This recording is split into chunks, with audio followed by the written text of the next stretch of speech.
দর্শক সকলকে ওয়েলকাম জানাচ্ছি বাংলাদেশের একমাত্র comedy reality show Marcel presents হাসো season 7. Laughter is our beauty secret, but our eyes are dazzled by our very gorgeous judges. I am so excited to introduce our very handsome Amin Khan and the epitome of beauty, Shabnam Faria. Guest জাজ হিসেবে আজকে আমাদের সঙ্গে রয়েছেন বাংলাদেশের জনপ্রিয় model এবং অভিনেতা আমাদের সবার পছন্দের ইরফান সাজ্জাদ।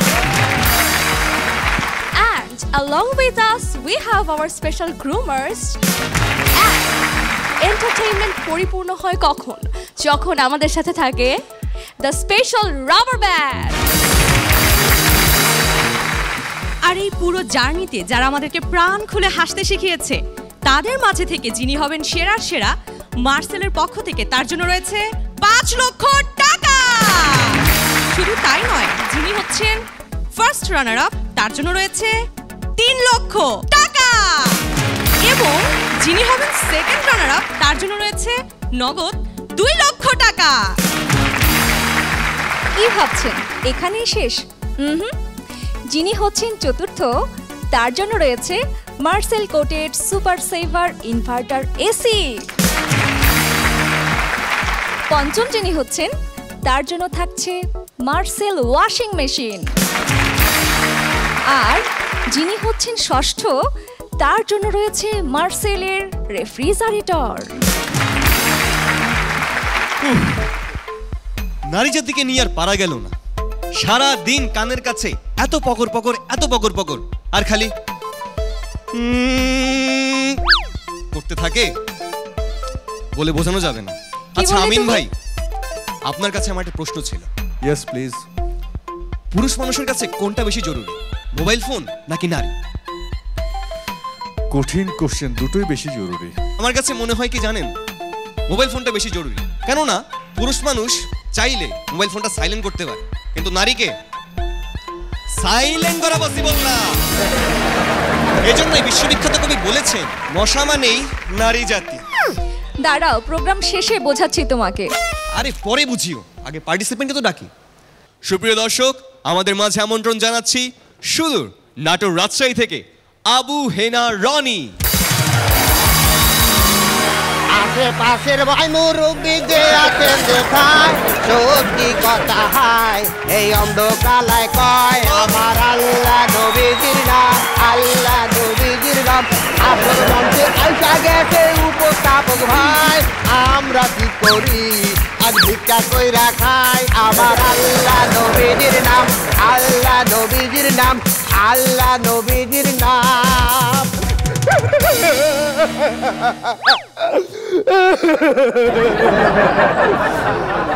হাতে করে আমরা 2-1 উপস্থাপনা করে খেতাম,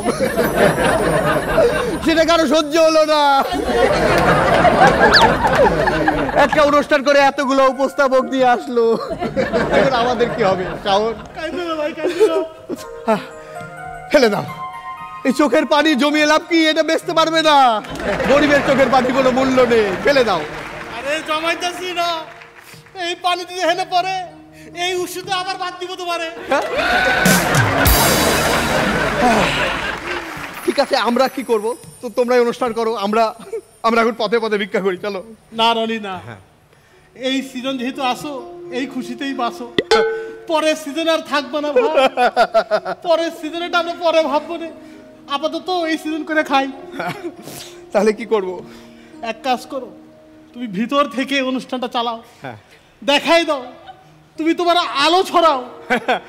আলো তো এরা ছড়াচ্ছে। না না ভাই, তুমি আলো ছড়াও, খালি ছড়াই যাও না। ছড়াও তুমি।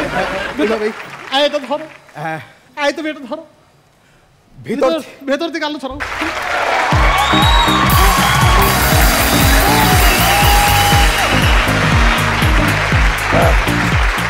তাহলে তুমি দোয়া করে যাও। তুমি ছড়াও আমার আল্লাহ নবীজির নাম। ওকে, অনেক অনেক ধন্যবাদ আপনাদের। সত্যি সত্যি আপনারা এসছেন, এই মঞ্চ আরো আলোকিত হয়েছে। অনেক ধন্যবাদ, একটা জোরে করো তালি। আমাদের এই অনুষ্ঠান যিনি পরিচালনা করেন আমাদের মুস্তফা ভাই এবং জাহাঙ্গীর ভাই, সেই মুস্তফা ভাইয়ের হাত ধরে আলো ছড়াবে উপস্থাপনায় সেই অনুষ্ঠানের একেবারে টপ যারা তারা রয়েছে এই মঞ্চে। ওকে, উপস্থাপক হতে গেলে সবচেয়ে বেশি কোনটা জরুরি? কি? উপস্থিত বুদ্ধি জরুরি। তো আমরা একটা ছোট্ট টেস্ট করে নিতে পারি নাকি? যত বড় আর্টিস্ট সে তত বেশি কানে কম শুনে। এটা কি করে বোঝা যায়? কে বলবে? কিভাবে? ওকে, এই তো, এই জন্যই তো আমি জাহাঙ্গীর ভাই এবং মুস্তফা ভাই একটা কারণ পাওয়া গেছে যে আমি থাকার, সেটা হচ্ছে যত বড় আর্টিস্ট তাকে তত জোরে নামে ডাকতে হয়। এবারে মঞ্চে আসছেন আমিন খান। রিপিটেশন এটা একটা ভুল, অনুষ্ঠানে বারবার একই কথা বলা, রিপিটেশন একটা ভুল। কোন রিপিটেশনটা লাইফটাকে পুরো চেঞ্জ করে দেয়, নষ্ট করে দেয়? কোন রিপিটেশন? ওরে বাবা, এত বড় উদাহরণ সামনে। কোন রিপিটেশন, কোন শব্দ বা কোন কথার বারবার পুনরাবৃত্তি করলে লাইফ চেঞ্জ হয়ে যায়, স্পয়েল হয়ে যায়? ছেলেদের কাছে তো বটেই। ওকে, এই জন্যই তো আমি।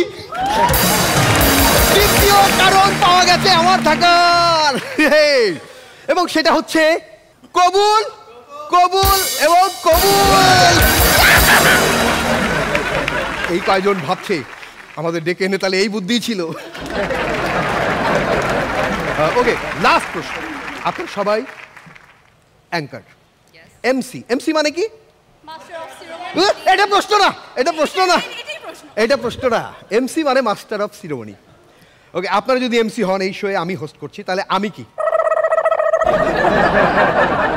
আমি হচ্ছে SMC, senior master of ceremony. প্রশ্ন এটা না, প্রশ্ন এটা না। যারা সঙ্গীত চর্চা করে তাদের জন্য মিউজিক কলেজ রয়েছে, যারা সাংবাদিকতা করে ভার্সিটিতে সাবজেক্ট রয়েছে, যারা অভিনয় করে তাদের থিয়েটার ডিপার্টমেন্ট রয়েছে।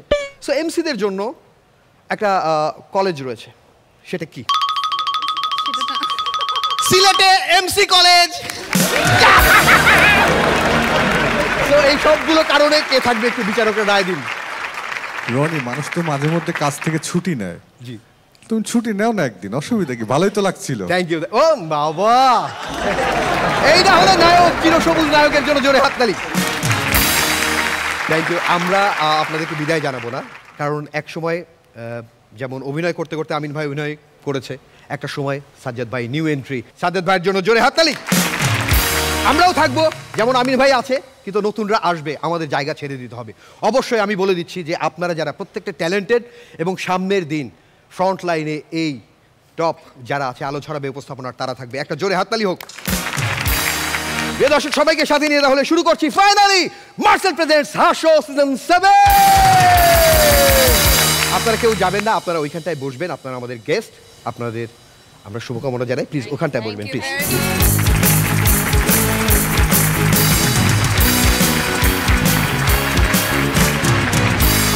সবাইকে আরো একবার স্বাগত। আমাদের প্রিয় মানুষ রয়েছেন, আমাদের প্রিয় নায়ক আমিন খান, রয়েছেন আমাদের প্রিয় অভিনেত্রী শবনম ফারিয়া, এবং আজকে যিনি গেস্ট, আমরা ধন্য হয়ে গেছি যিনি আসাতে, যিনি সবসময় দৌড়ের উপর থাকেন, তারও দৌড় নামে একটা আছে। তারপরেও যারা আছে সাদা প্রাইভেট, ইউটার্ন করে যিনি এখানে এসছেন, ভয়াল অভিনেতা ইরফান সাজ্জাদ। আরে তুষার ভাইয়ের রিপ্লেসমেন্ট অসাধারণ, প্রস্থ রিপ্লেসমেন্ট দৈর্ঘ্য চলে এসছে। দুইজন মোটামুটি সেম হাইটের। হাইট মোটামুটি কেমন দুইজনের? কত হলে তোমার সুবিধা হয়? আমার সুবিধা অসুবিধা নাই, একটু জানতে চাই। আমার 6 ভাই, ভাইও 6। আমরা দুজনে তোমার চেয়ে উচ্চ। ওকে, আমি কি বলি, যতই 6 ফিট হন না কেন, ওই 5 ফুট 5 ইঞ্চির কথাই আপনাদের উদ্বোস করতে হয়। শবনম ফারিয়া একমত পোষণ করেছে, তার জন্য জোরে হাততালি। আচ্ছা, আমরা এখানে এত রনি, আই এম সরি, আমিও তোমার চেয়ে লম্বা। অসুবিধা নাই, আমি হচ্ছে ঘড়ির ওই কাঁটাটা যে সবচেয়ে ছোট কিন্তু অনেক টাইম নেয় পারফরমেন্স। সময় হলে সেটা দেখা যাবে, কিন্তু এবার আমরা এখন বকবক করছি, কিন্তু একজন স্পেশাল গেস্ট, আরও একজন, মানে এই মঞ্চে আমরা লাকি 7 বলছি, মানে কেন লাকি, কারণ আমাদের গেস্টের ছড়াছড়ি, এই যে এতগুলো প্রিয় মুখ আমাদের মাঝে এসছে এই কারণে লাকি। কিন্তু এই উপস্থাপকদের কেন আমরা নিয়ে এসেছি, কারণ এই মুহূর্তে জনপ্রিয় একজন উপস্থাপক মাতিয়ে বেড়াচ্ছে, সব অনুষ্ঠানে তাকে দেখা যায়। মৌসুমী মৌ আজকে আমাদের গেস্ট। ওয়েলকাম মৌসুমী মৌ।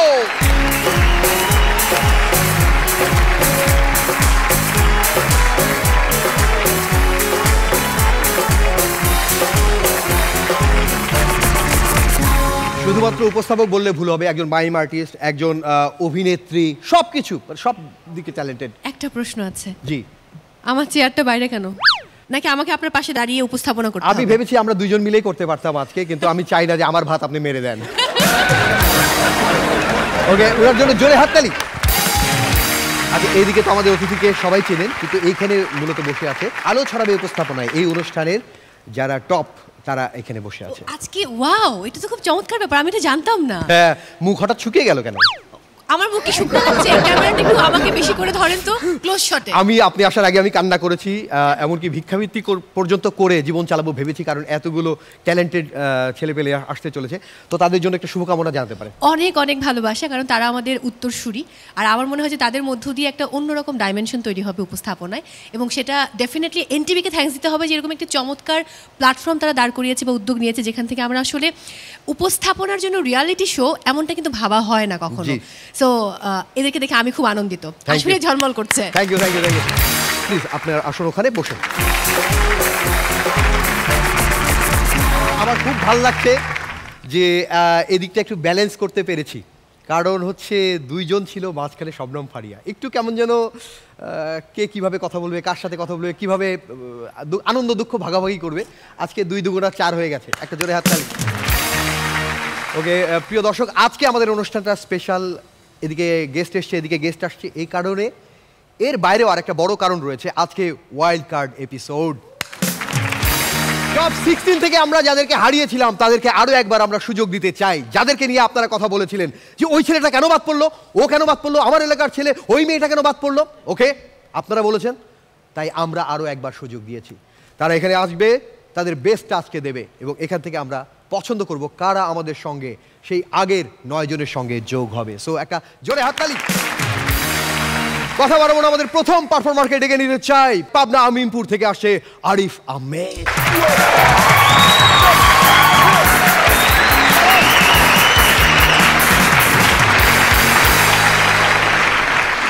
আসসালামু আলাইকুম দাদা। ইয়েস রানী ভাই। ভাই মান্টো,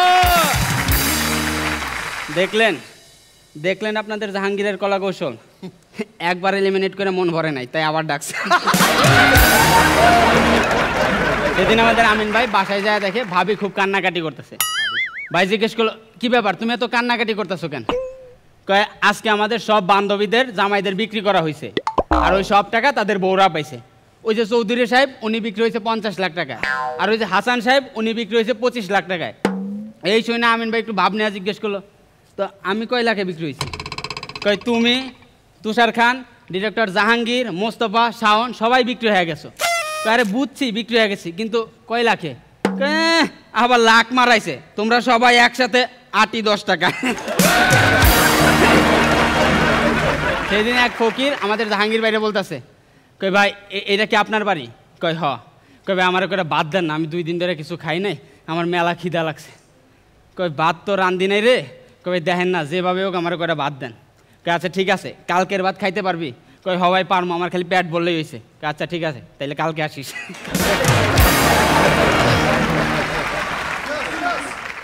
রনি ভাই, ছোটবেলা থেকেই কুকুরের আলোচনা শুনতে আমার খুব ভালো লাগে, মানে কুকুরদের আলোচনা আমি খুব মনোযোগ সহকারে শুনি। এই তো গতকালকে দেখি আমাদের ক্যাম্পের সামনে 3টা কুকুর আলোচনা করতেছে। প্রথম কুকুর বলল ভাউ, দ্বিতীয় কুকুর বলল ভাউ, তৃতীয় কুকুর বলল ভাউ ভাউ ভাউ। এই শুনে প্রথম কুকুর যায় 3 নাম্বার কুকুরের পিছনে দিল এক লাথি।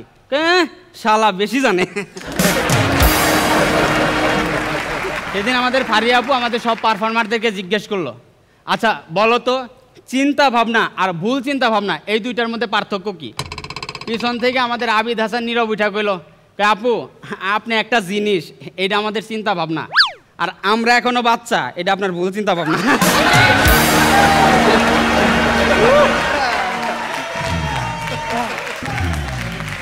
সেদিন আমাদের রনি ভাই এক বাসে উঠছে। বাসে প্রচন্ড ভিড়, বসার কোনো জায়গায় নাই, ভাই দাঁড়ায় আছে। বাসে এক ভদ্র মহিলাও দাঁড়াইছিল। হঠাৎ রনি ভাই ভদ্র মহিলার গায়ের উপর পড়ে গেল। মহিলা তো রাইগা রনি ভাইরে দিল এক থাপ্পড়। কই হতচ্ছাড়া ইতর, আপনার উদ্দেশ্য কি আমি জানি। কই উদ্দেশ্য কি উদ্দেশ্য? কই এই যে আমার গায়ের উপর পড়া।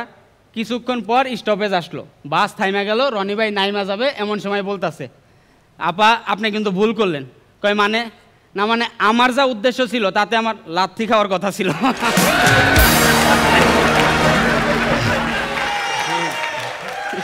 সেদিন আমাদের মেন্টর শাওনদা পায়ের বুড়া আঙ্গুলে ব্যথা পায়ে হাসপাতালে গেছে। যায়া দেখে ডাক্তার নাই, নার্স বসে আছে।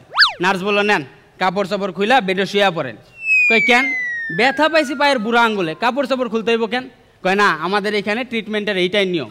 এই শুই না পাশের বেড থেকে আর এক লোক বলতেছে, কয় দাদা আপনার তো তাও কোথাও না কোথাও লাগছিল, আমি তো আইছিলাম টেলিফোন সারাইতে।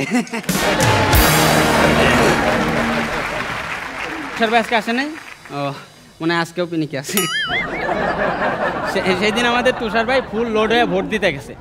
যায়া ভোট দিতে দেরি করতেছে দেখে পুলিং এজেন্ট এবং পিছন থেকে লোকজন চিল্লাচিল্লি শুরু করছে, এই মিয়া কি শুরু করছেন, একটা ভোট দিতে এতক্ষণ লাগে, সরেন এখান থেকে। আরে ভাই দাঁড়ান, শালার মনেই করতে পারতাছি না মালটা খাওয়াইলো কোন দল।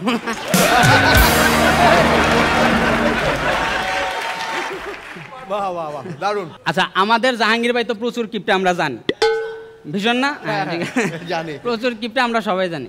সেই দিন আমাদের সব মেন্টররা হুট করে জাহাঙ্গীর ভাইয়ের বাসায় গেছে। জাহাঙ্গীর ভাই দেখা তো পুরা টেনশনে পড়ে গেছে। জাহাঙ্গীর ভাই তার বউয়ের সাথে একটা প্ল্যান করলো, কই শোনো প্রথমে প্লেটে একটা করে রুটি দিবা আর সামান্য একটু সবজি দিবা, কিছুক্ষণ পর আইসা দ্বিতীয়বার দেওয়ার জন্য সাধবা, বাকিটা আমি দেখে নেব। যেই কথা সেই কাজ, প্রথমে প্লেটে একটা করে রুটি আর সামান্য একটু সবজি দিল। কিছুক্ষণ পর জাহাঙ্গীর ভাইয়ের বউ আইসা জাহাঙ্গীর ভাইরে জিজ্ঞেস করতেছে, কি গো রুটি কি আরো দিমু? আরে না, পেট একদম ভরে গেছে, একটু খালি নাই, এখন তো একমাত্র কুত্তা ছাড়া দুইটা রুটি আর কেউ খাইতে পারবো না। Thank you.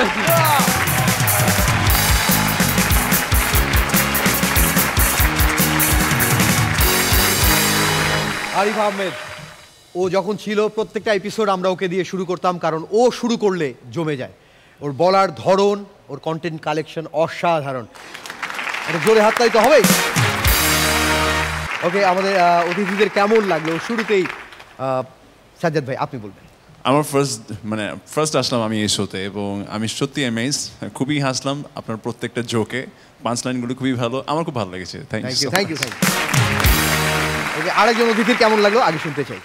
খুব ভালো, আমি আসলে খুব এনজয় করছিলাম। তবে শবনম ফারিয়া আপুকে নিয়ে যেটা মানে বলেছেন সেটা সবচেয়ে বেস্ট ছিল, এপিক ছিল, দারুণ ছিল। That was the best.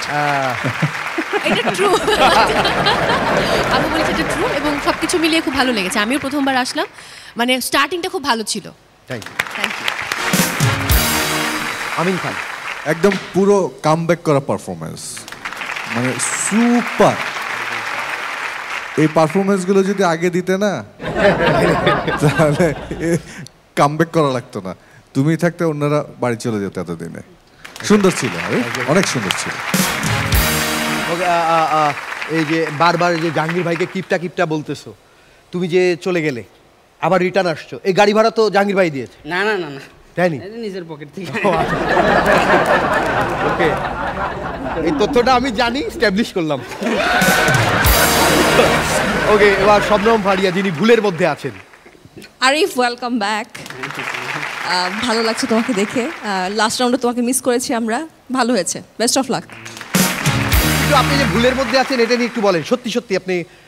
আচ্ছা হ্যাঁ, আমি ভাবতাম নীরব অনেক ছোট, হ্যাঁ, কারণ ও বলছে ও এইচএসসি ফার্স্ট ইয়ারে পড়ে।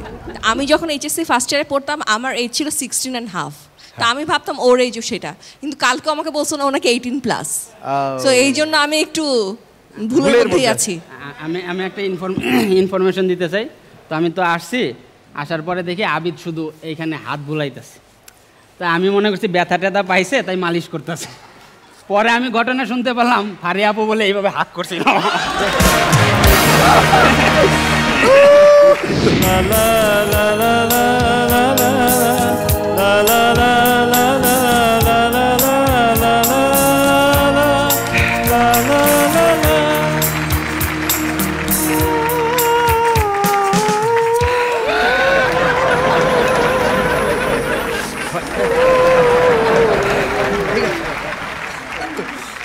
আমি ভাবলাম ছোট বাচ্চা আন্ডার 18 মহিবুল্লাহকেও করা যায়, সো ওকেও করা যাবে।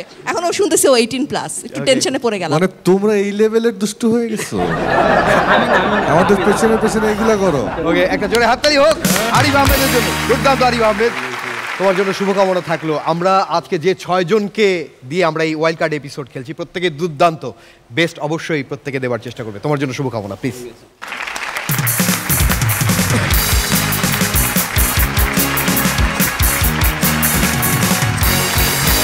আজকে খুব ভালো লাগছে, মানে এই যে হয় না সবার তরোয়ালের জন্য মনে হচ্ছে খাপের ব্যবস্থা করা আছে। বললাম তো এইভাবে, কিন্তু আমি বলতে চাই এ পাশে তো ব্যালেন্স এই প্রথম আমাদের গ্রুমারদের ডেকে ডেকে পাওয়া যায় না। আজকে 5 জন এসে বসেছে, তাদেরকে সরানো যাচ্ছে না। ডিরেক্টর কয়েকবার বললো যে সবাই বসে না, ওদিকে হেলে পড়বে। বলছে ওকে, আমরা সামনের দিকে হেলে ব্যালেন্স করে নিচ্ছি। ওকে, এবার এবার এবার এবার একটা প্রশ্ন করতে চাই। মাঝে কিন্তু এটা ছেলেই বসে, ও একটা ভুল হতেই পারে। ওকে, এই অনুষ্ঠানে 5 জন চ্যাম্পিয়ন রয়েছে। এই অনুষ্ঠানে 5 জন চ্যাম্পিয়ন রয়েছে। কে কে? নাম খুঁজে বের করতে হবে। কে কে? আমিন ভাই, শবনম, ফারিয়া, আপনারা বলতে হবে। ইরফান তো একটা কম্পিটিশন চ্যাম্পিয়ন। চ্যাম্পিয়ন একজন। একজন। আপনি একটা চ্যাম্পিয়ন। এটাই শুনতে চাই। 2। আপনি 2 জন। আর তারপর আমাদের সাইফুল ভাই একজন চ্যাম্পিয়ন, 3 জন। হ্যাঁ। তারপরে মিরু ভাই একজন, 4 জন। হ্যাঁ। আরেকজন কে? ওদের মধ্যে কেউ আছে? হ্যাঁ, জয়া, জয়া একজন, 5 জন। এবার আরেকটা, আরো একজন আছে। সে কে? আরো একজন চ্যাম্পিয়ন আছে, প্রিয় মুখে চ্যাম্পিয়ন আমির খান। দুই পাশে 2 প্রিয় মুখ, মাঝখানে অনেক সুখ। আচ্ছা, আজকে ভয়ের অভিনেতা ইরফান সাজ্জাদ ভাই রয়েছে। এটা ট্রেলার দেখে আমাদের মন ভরে গেছে। একটা জোরে হাততালি।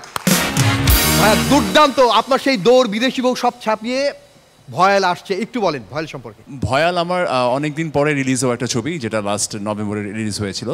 এবং সোফার আমি অনেকদিন পরে ডিফারেন্ট একটা ক্যারেক্টার অ্যাটেম্প করেছিলাম এবং মানুষ খুবই পছন্দ করেছে। যারা দেখেছেন খুব অ্যাপ্রিসিয়েশন পেয়েছি আমি। And now your telling I am ভয়াল অভিনেতা, but thanks for that, but I tried really hard. ওকে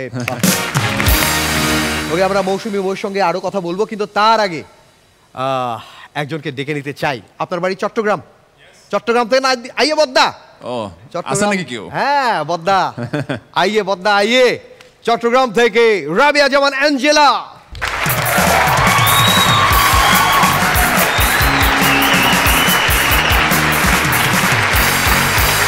আসসালামু আলাইকুম জাজেস, রাবার ব্যান্ড, বেন্ডর। বাসের সাথে গার্লফ্রেন্ড এবং বিমানের সাথে বইয়ের প্রচুর মিল আছে। আপনি চাইলে বাস থেকে লাফ দিতে পারবেন, কিন্তু আপনি চাইলেও বিমান থেকে লাফ দিতে পারবেন না। সেদিন রনি ভাই বলছে কাঁচামরিচ হলো ছেলেদের মতো, রাগ আর তেজে ভরপুর।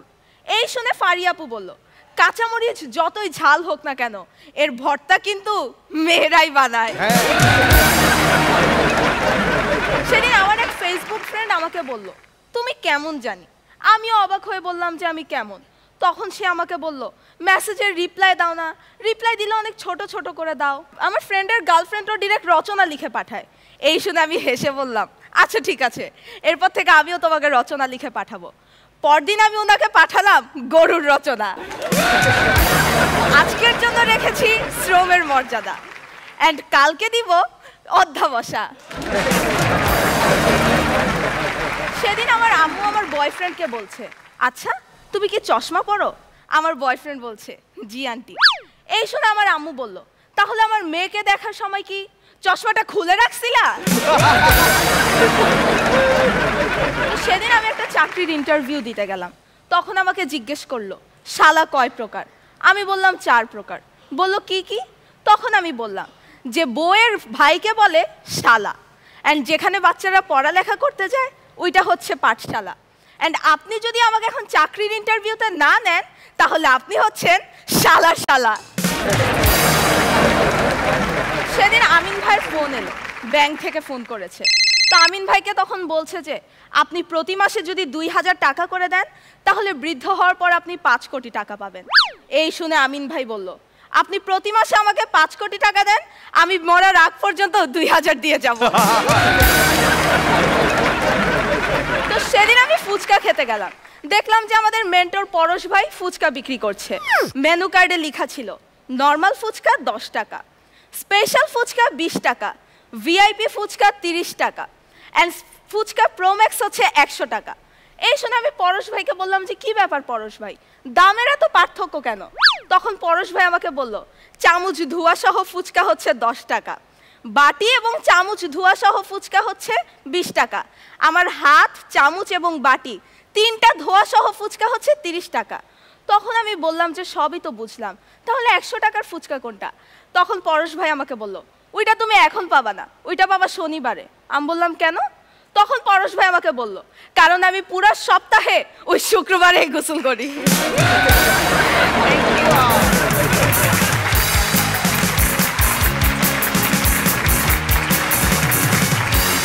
সারা বাংলাদেশ থেকে আমরা 45 জন পারফর্মারকে নিয়ে আমরা এই জার্নি শুরু করেছিলাম। তাদের মধ্যে হাতে গোনা কয়েকজন মেয়ে ছিল এবং এদের মধ্যে দুর্দান্ত একজন রাবেয়া জামান অ্যাঞ্জেলা। ওকে, শুরুতেই মৌসুমী ময়ের কাছ থেকে জানতে চাই, নামটাই তো সুন্দর, মানে রাবেয়া জামান অ্যাঞ্জেলা, মানে জীবনটা অ্যাঞ্জেলের মতো করে আপনি পার করেন, সেটা আপনার জন্য প্রত্যাশা। এবং আচ্ছা, ওই যে বলে না চাটগায়া ফোয়া মারিত পড়লে লোয়া, মেয়েদেরকে নিয়ে এরকম কোনো ডায়লগ নেই চট্টগ্রামে? চাটগায়া ভিডিও কল মেডিত নফরে, ঠিক আছে না? ও মেডিত পড়ে না, মেডিত নফরে এটা কোলে থাকে, এটা হচ্ছে প্রিশিয়াস জিনিস, এটা বাসায় থাকে মাথার উপর, মাথার উপর লাগে। ওকে ওকে ওকে, এটাও জানার দরকার ছিল। খুব ভালো হয়েছে, খুবই ভালো হয়েছে পারফরম্যান্স, অনেক অনেক শুভকামনা। ওকে, আমিন খান। অ্যাঞ্জেলা পুরো মনে কর তার নামের সার্থকতা রেখেছে, মানে অ্যাঞ্জেল যেমন আলো ছড়ায় তেমনি তার পারফরমেন্স আজকে অনেক সুন্দর ছিল, অনেক একদম আলো ছড়িয়েছে। Best of lakh. শবনম ফারিয়ার কেমন লেগেছে? ওয়েলকাম ব্যাক অ্যাঞ্জেলা, ভালো ছিল, বেস্ট অফ লাক। আমার কাছে মনে হচ্ছে সব ঠিকঠাক, কিন্তু একটা চিটাগোরিয়ান জোক আমি আশা করছি। হ্যাঁ, এটা বুঝছি। ওকে, একটা জোরে হাততালি, থ্যাংক ইউ। শুভকামনা, প্লিজ চলে যান।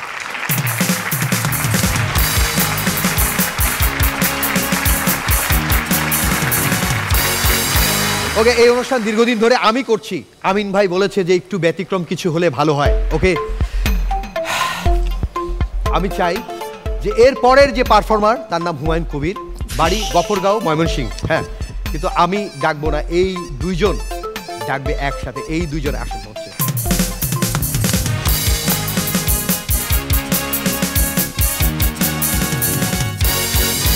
Once again, welcome to Marcel Presents Hasho Season 7 from Tahia Hossein. And এই মুহূর্তে মঞ্চে আমন্ত্রণ জানাচ্ছি একজন participant from Gafargaon, Mymensingh, and his name is...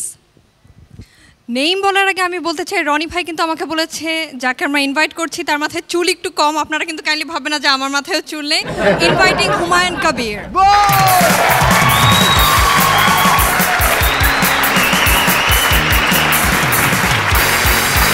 আসসালামু আলাইকুম।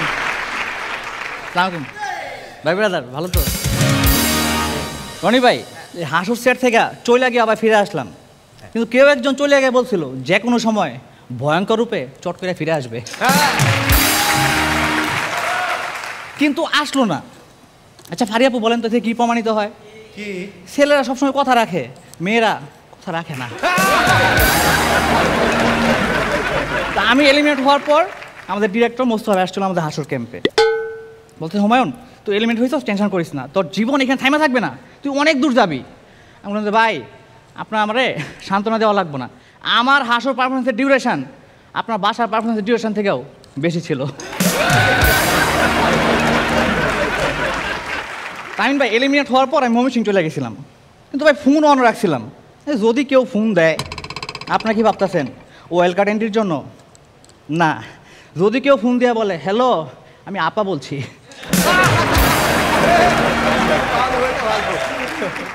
তো বাসে করে বাড়ি যাচ্ছি, আমার পাশে সুন্দর একটা মেয়ে এসে বসলো, এক্সকিউজ মি ভাইয়া, আমাকে একটু জানলা পাশে দিবেন, আমার তো বমি হয়। তো দেখলাম মেয়েরা সুন্দর আছে, ওরা জানলা পাশে বসতে দিলাম। তো ভাই পুরা 3 ঘন্টার জার্নি, ওরা আমি একবার বমি করতে দেখলাম না। আমি বললাম যে আপনার না বমি হয়, আপনি একবার বমি করলেন না? আপনারা তো কোনো চেষ্টা দেখলাম না।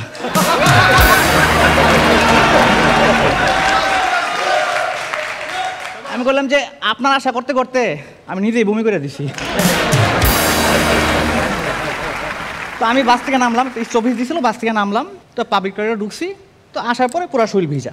তো মেয়েরা জিজ্ঞেস কী ব্যাপার ভাইয়া, আপনার পুরা শরীর ভিজা কেন? বললাম তো আমি হাসো করে আসছি, সেলিব্রিটি মানুষ। তো আমি ওয়াশরুমে গেছি, যাওয়ার পরে পিছন থেকে পিছিয়ে চলে বলতেছে, এই দেখ সেলিব্রিটি। বাস সবাই আমার দিয়ে ঘুরে গেছে।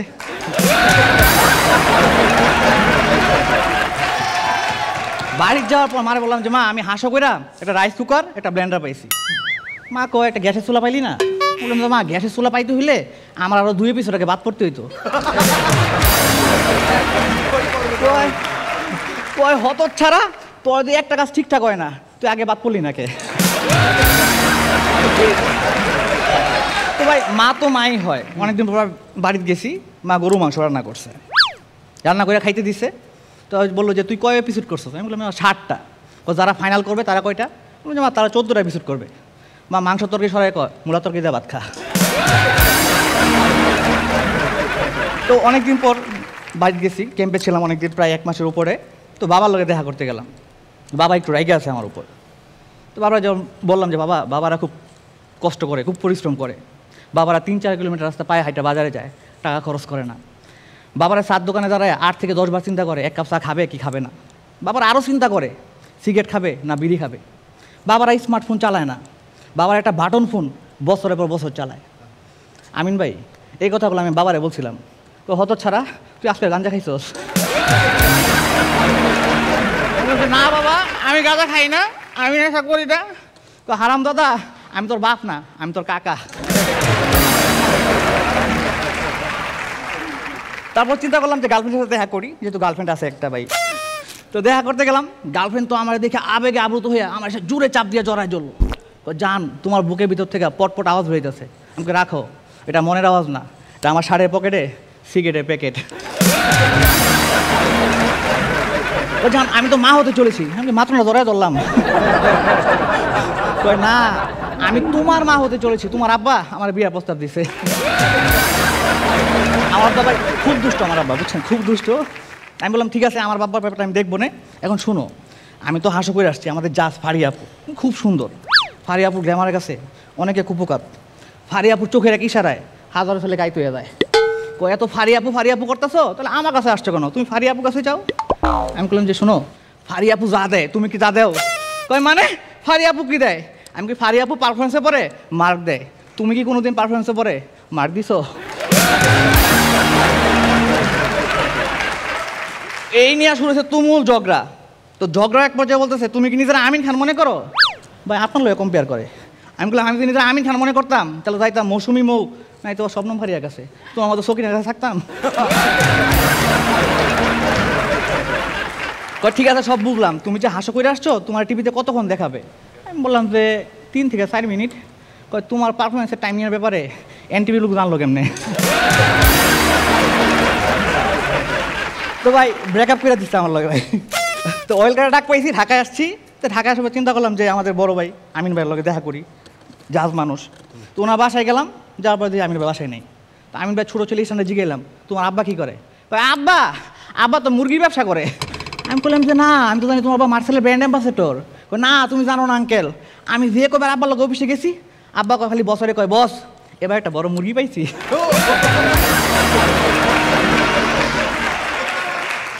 আমি বললাম সেটা বুঝলাম, তোমার আম্মা কি করে? আম্মা আব্বা সারাদিন পর বাসায় এলে আব্বারে শাসন করে। তো বেরোয় চিন্তা করলাম যে আমাদের ডিরেক্টর জাহাঙ্গীর বেলায় দেখা করবো। জাহাঙ্গীর ভাই একটা শোরুমে ঢুকছে আন্ডারওয়্যার কেনার জন্য। তো আমিও পিছন পিছন গেলাম, দোকানদার একটা আন্ডারওয়্যার দেখাইলো। তো স্যার এটা নেন, দাম 150 টাকা, বড় বড় সেলিব্রিটিরা পরে। না আরেকটু কম দাম আরেকটু ছোটো। স্যার এটা নেন, দাম 100 টাকা, এটা সফট, পড়তে খুব আরাম, আরেকটু কম দাম আরেকটু ছোটো। স্যার এটা নেন, দাম 50 টাকা, আমজনতা সবাই পড়ে। না আরেকটু কম দাম আরেকটু ছোটো। দোকানদার তো রেগে গেছে। ভাই আপনার আন্ডারওয়্যার নেওয়া লাগবে না, পাশের দোকান থেকে 25 টাকাতে একটা ডাইপার লয়ে যান। তো ফারি আপু চিন্তা করতেছে ঢাকা এসে আমার লগে দেখা করলি না। ফারি আপু আপনার লগে দেখা করতে আপনার বাসায় গেছিলাম মাস্ক পইরা। আপনার আম্মা কয় কি ইস্তিয়াক তুমি না মাত্র বের হয়ে গেলা আবার এলাকে।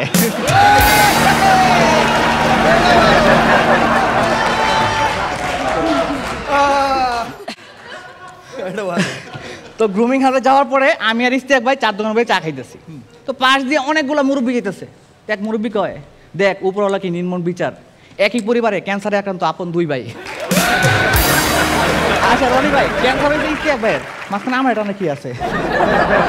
আমার তো মেজাজ বহুত গরম হয়েছে যে মুরব্বী কয় মিয়া ফাইজলামি করেন, কে কইছে আমগো ক্যান্সার? একদম ঘুষিয়া মুষিয়া নাক ফাড়াইলাম। কয় একে তো ক্যান্সার, তারপর আবার মানসিক রোগী। শেষ করার একটা কথা বলি, জাহাঙ্গীর ভাই মোস্তফা ভাই ওয়েল করে রাখছেন, পারফরমেন্স করছি, যদি টিকে যাই তাহলে ফাইনালে দেখা হবে, আর যদি বাদ পড়ি প্রস্তুতি নেন শাহবাগ দেখা হবে।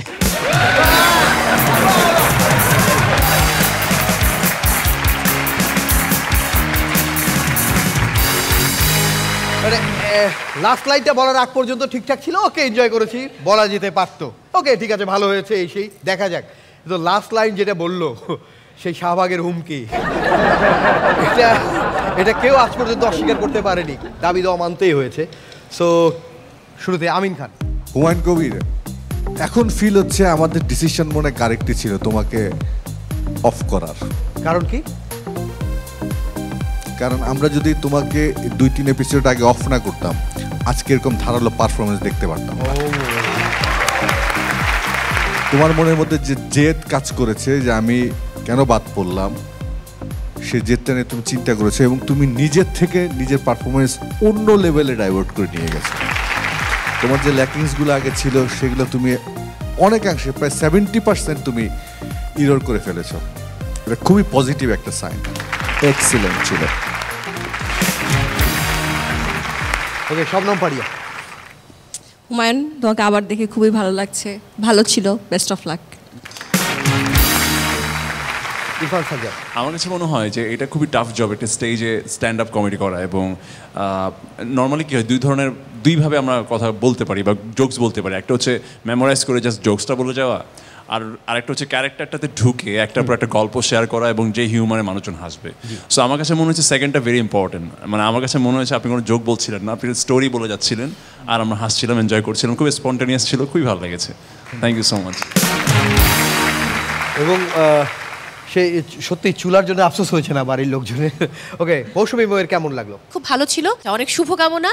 আমি অবশ্যই চাই যে আপনি টিকে যান, যদি না টেকেন তাহলে এক দফা এক দাবি তুলতে পারবেন জাহাঙ্গীর ভাইয়ের কাছে। ওকে শুভকামনা হুমায়ুন ভাই, নিশ্চয়ই দেখা হবে প্লিজ।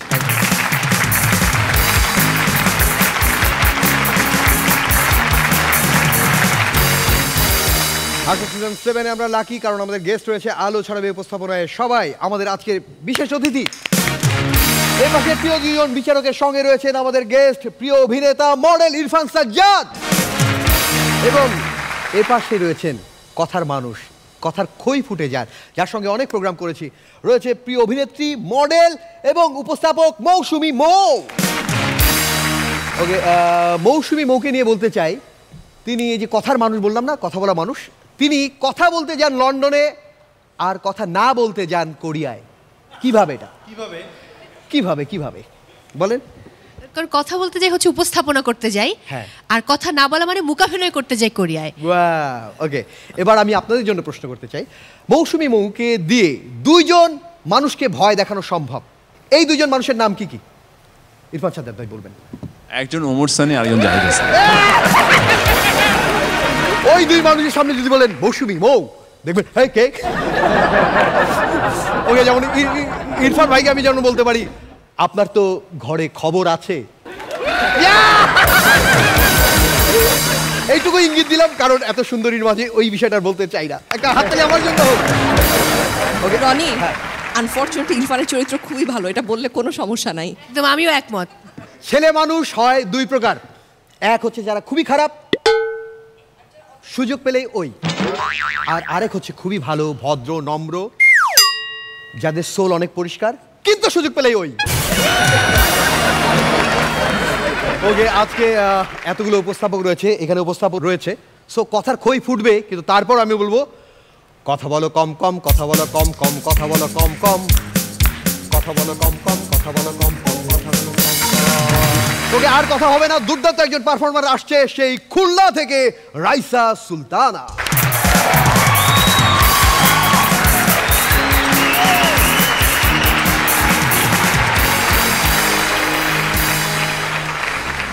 চারদিকে এত আলো, হাসি খুশির বন্যা, আজ হাসর মঞ্চে আমি স্বপ্নের রাজকন্যা। আপনারা তো সবাই জানেন আগের দিনে রাজকন্যাদের কত আয়োজন করে স্বয়ম্বর হতো। আজ আমার স্বয়ম্বর, তাই তো আমি এত সুন্দর করে সেজে গুজে এসেছি। আমি হলাম হাসর রাজ্যের রাজকন্যা রাইসা সুলতানা। রাজকুমারী ফারিয়া, আমি অনেক খুঁজে আজ এই গাউনটা পরে এসেছি, কারণ আপনারা একটু লক্ষ্য করলে দেখবেন আগের দিনের রাজকুমারীরা যেসব গাউন পরতো সেগুলো ছিল পিঠ খোলা।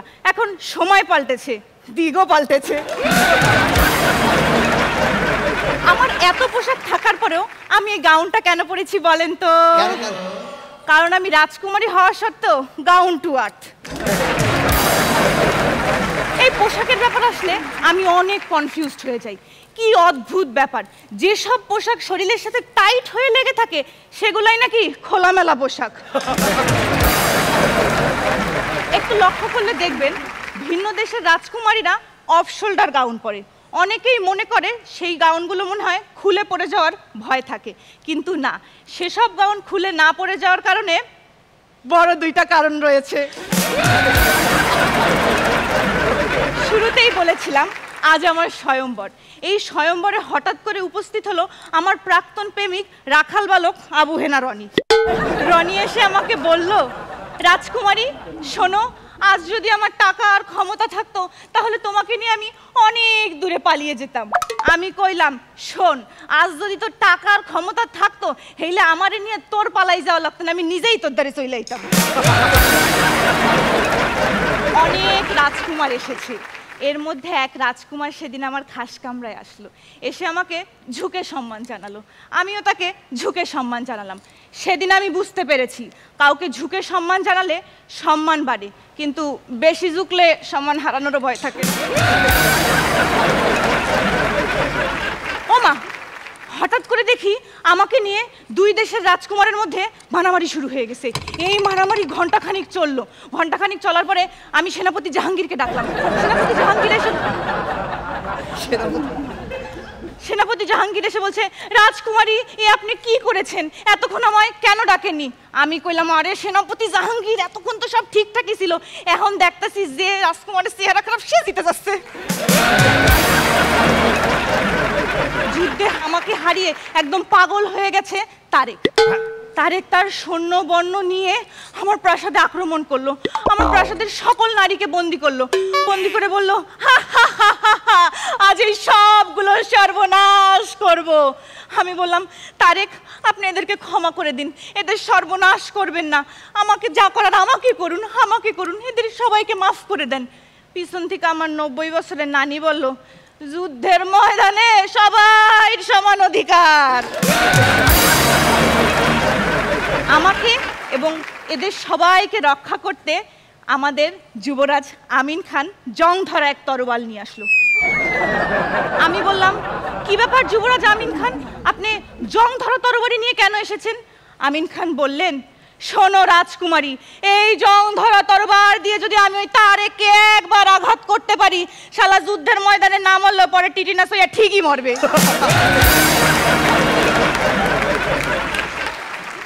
এই ঘটনার পরে যুবরাজ আমিন খানের সাথে আমার একটা সুসম্পর্ক গড়ে উঠল।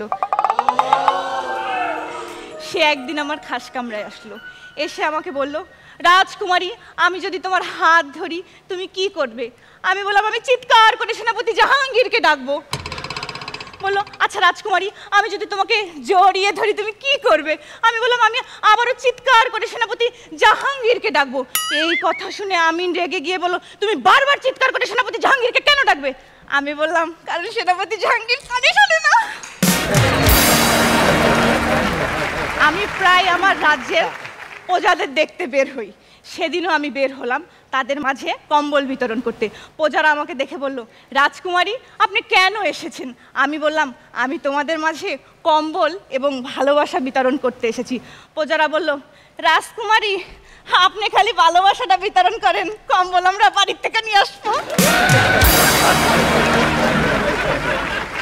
আপনারা সবাই আমাকে অনেক ভালোবাসা দিয়েছেন, আর আমি তার বিনিময়ে আপনাদেরকে হাসি খুশি রাখার চেষ্টা করেছি। এই মঞ্চে যদি আপনারা আমাকে আবার একটা সুযোগ দেন, আমি চেষ্টা করব পরবর্তীতে আপনাদের সকলকে আরও বেশি হাসি খুশি রাখার। এখন আপনারাই সিদ্ধান্ত নেন এই হাসর রাজ্যে থাকার আমি কতটুকু যোগ্য।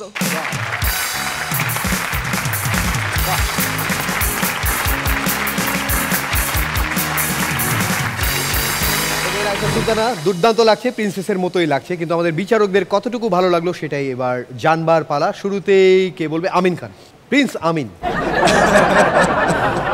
জং ধরা তলোয়ার ধরা দিলে না। এই হাসর রাজ্যের রাজকুমারী রাইসা সুলতানা, তোমার পারফরমেন্স সত্যি আমার কাছে ফিল হচ্ছে, আমাদের সবার কাছে ফিল হচ্ছিল টোটালি, যে মনে হচ্ছিল যেন আমরা একটা আজ থেকে 200-300 বছর আগের যে যখন রাজাদের শাসন চলতো সেরকম একটা এনভায়রনমেন্টের মধ্যে আমরা আছি। আমাদের সেটটা অলমোস্ট তেমনই। আমি কিন্তু এক মুহূর্তের জন্য আমরা ফিল করতে পারিনি কেউ যে আমরা প্রেজেন্ট সিচুয়েশনে 2024-এ আছি। এই যে তুমি টোটাল এনভায়রনমেন্টটাকে তোমার কন্ট্রোলে নিয়ে এসছো তোমার পারফরমেন্সে, ইটস অ্যামেজিং, খুবই সুন্দর ছিল। এবং আমরা ভিজুয়ালি দেখতে পাচ্ছিলাম যে আশেপাশে মানে তখনকার সেই সময় যদি সাহিত্য চর্চা বলি বা অভিনয়ের প্যাটার্ন বলি তখন কিন্তু এই ধরনেরই ছিল, একটু ড্রল ছিল পারফরমেন্সগুলো, সেই জিনিসটা তুমি মেনটেন করেছো, অসম্ভব সুন্দর ছিল। এবং তোমার কামব্যাক করার যে জেদ এবং আকাঙ্ক্ষা আছে যে মনের মধ্যে, সেটা আজকে দেখা গেছে, সুন্দর ছিল অনেক। Shabnam Faria, princess Raisa, welcome back. Thank you princess Faria. খুবই ভালো ছিল, বেস্ট অফ লাক। আমি চিন্তা করি মানে ওরা সবাই বাদ পড়লো কীভাবে, মানে এত দুর্দান্ত পারফর্মার সবাই, খুবই ভালো ছিল। এবং আমার স্পেশালি ভালো লেগেছে বিকজ উনি একটা ক্যারেক্টার এসছেন, একটা ক্যারেক্টার, ওই ক্যারেক্টারের থেকে একটা সাম্রাজ্যের গল্প বলছেন এবং ওইটা নিয়ে অনেকগুলো জোক, অনেকগুলো ঘটনা, মানে খুবই হিউমারাস এবং খুবই ভালো। Thank you so much. আমি ইরফান ভাইয়ের সাথে একদমই একমত যে এদেরকে কীভাবে বাদ দেওয়া হয়েছে। তো ভাইয়া বললো এরকম অনেককে বাদ দিতে হয়েছে আমাদেরকে, কি কষ্ট হয়েছে আমাদের সেটা একবার ভাবো। রাইসা আপনি কিন্তু অ্যাক্টিংও করতে পারেন, আপনি খুব ভালো অ্যাক্টিং করেন, অনেক অনেক শুভকামনা আপনার জন্য। রাইসা তোমার জন্য অনেক অনেক শুভকামনা থাকলো।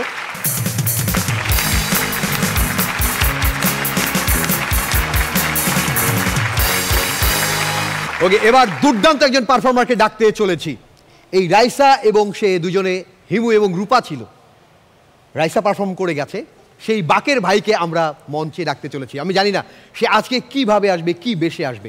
সত্যি ওকে মিস করছিলাম, ওর ভয়েসটাকে, ওর গানের গলা, ওর পারফরমেন্সগুলো। আসছে বরিশাল থেকে ফাইম আমান সোয়াদ।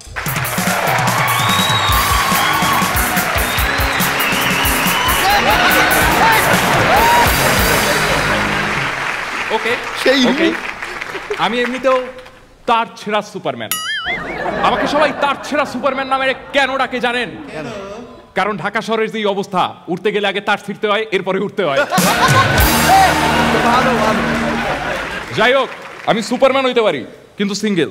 এর পেছনে একটা কারণ আছে। এক সুপার উইম্যান আগে ছিল, সে কিছুদিন আগে হুট করে উইরা গেছে, তবে তার কস্টিউম ছিল শাড়ি। বিভিন্ন মেরে এরপরে আমি অ্যাপ্রোচ করছি, বলছি, কিন্তু তারা সবাই ভয় পায়, কারণ সে আবার শর্ট করে ফিরে আসতে পারে।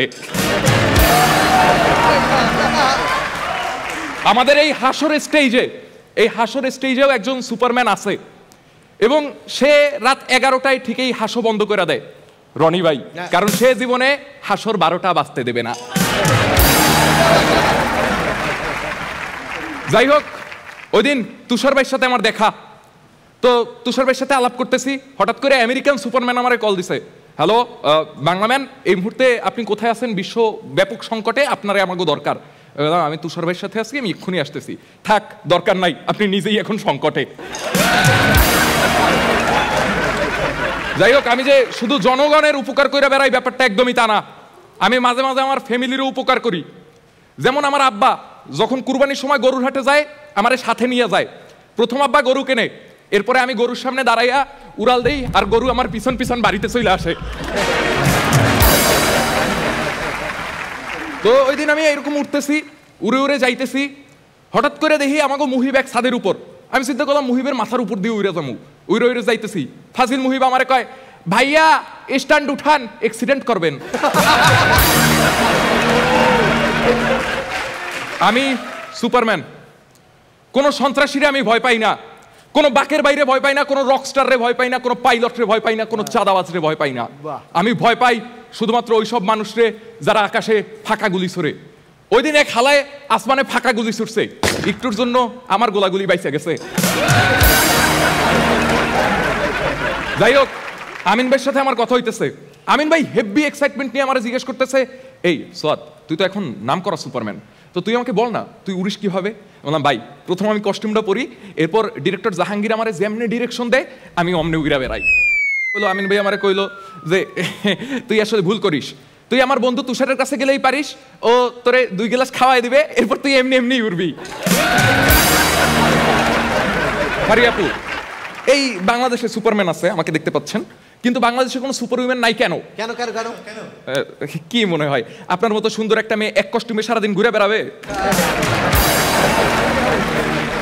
যাই হোক, শেষ করার আগে আর একটা জোক আছে।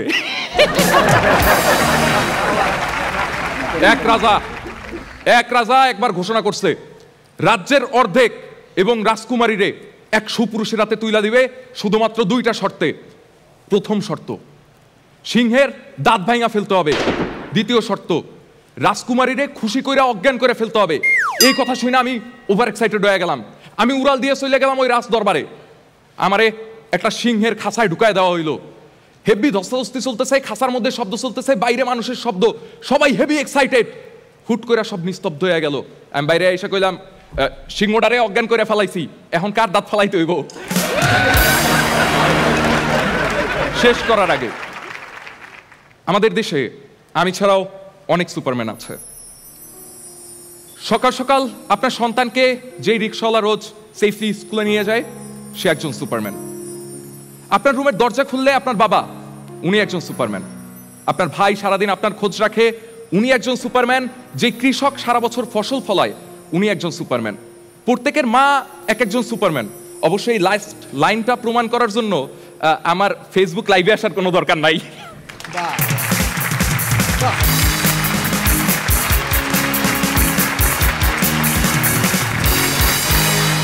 প্রথমে বলবো যে দুর্দান্ত লাগছে, কি এন্ট্রি!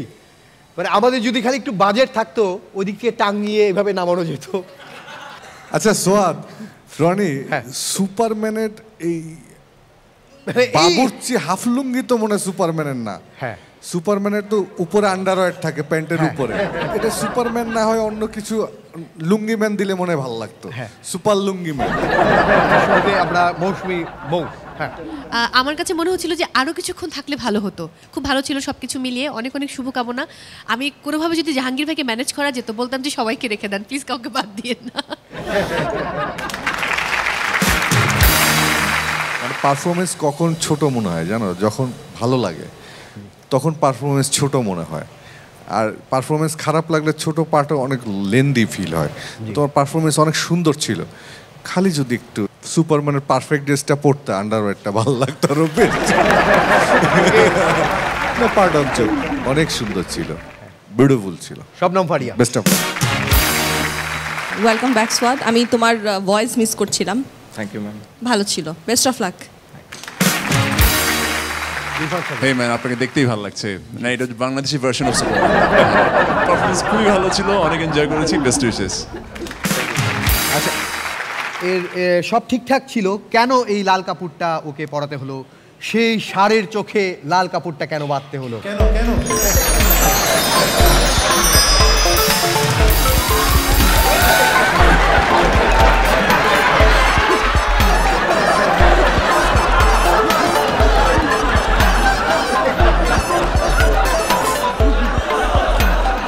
ওকে, আমি একটু বলি, এই যুদ্ধের ময়দানে একটা বলতে সম্রাট জাহাঙ্গীর যুদ্ধের ময়দানে ভাঙিয়া পড়িতেন না, আর ডিরেক্টর জাহাঙ্গীর ডিরেকশনের সময় জাঙ্গিয়া পড়িতেন না।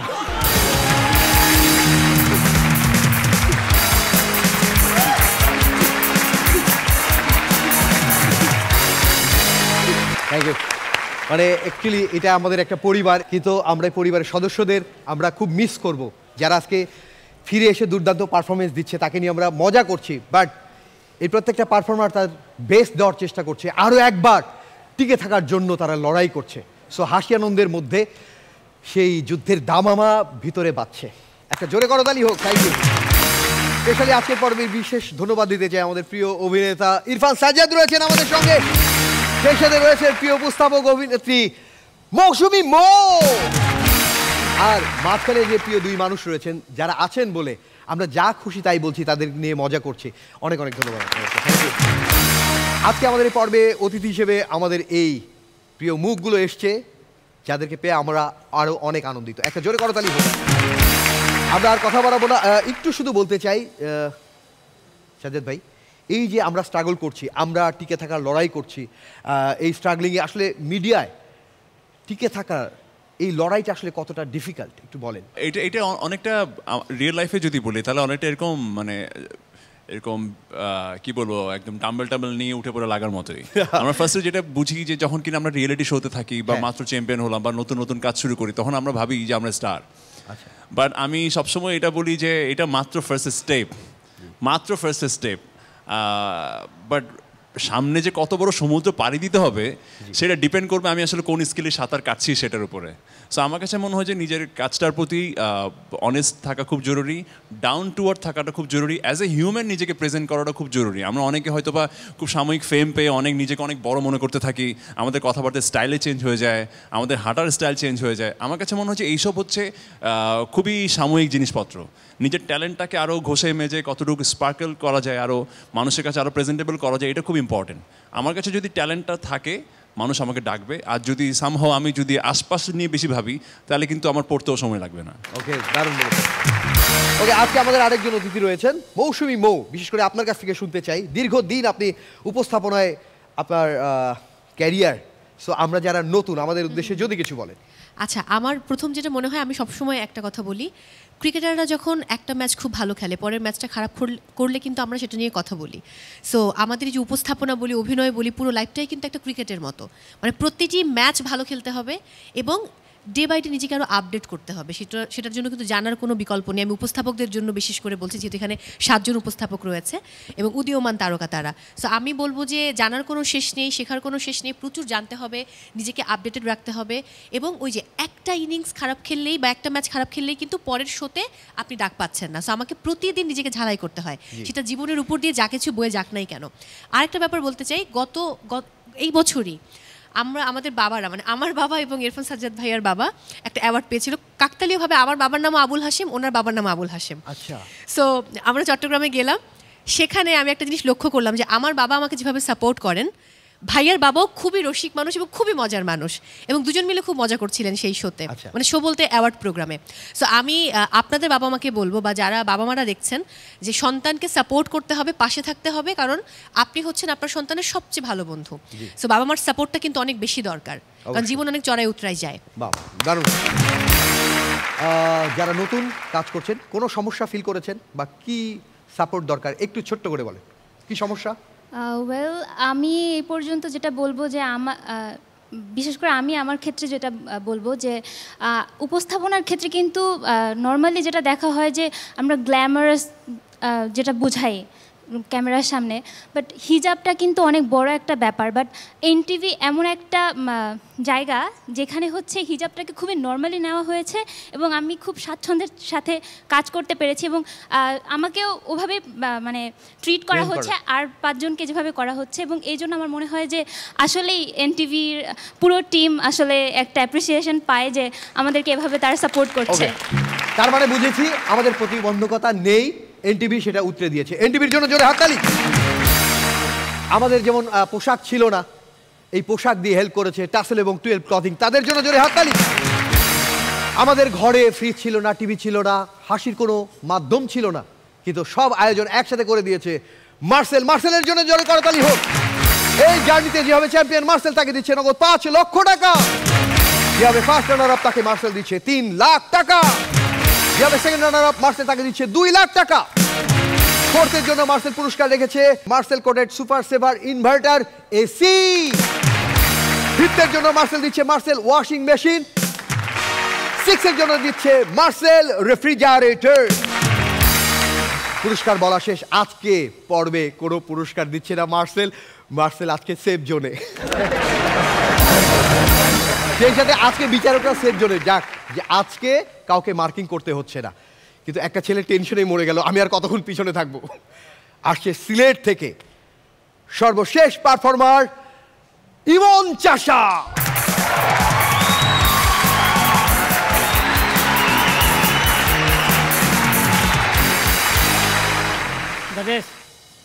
ভালো আছেন? হ্যাঁ। আমার কথা জিজ্ঞেস করবেন না প্লিজ। এই হাসর মঞ্চ থেকে এলিমিনেট হওয়ার পর জীবনটা পুরো একেবারে উলট পুলট হয়ে গেছে। বিশ্বাস করবেন না, আমার কাছে খাওয়ার জন্য না আছে জুতা, না আছে পরার জন্য রুটি। এমন ভুল হলো মনে হয় একটু। আমি তো আপনাকে আগেই বললাম জীবনটা সব পুরো উলট পালট হয়ে গেছে।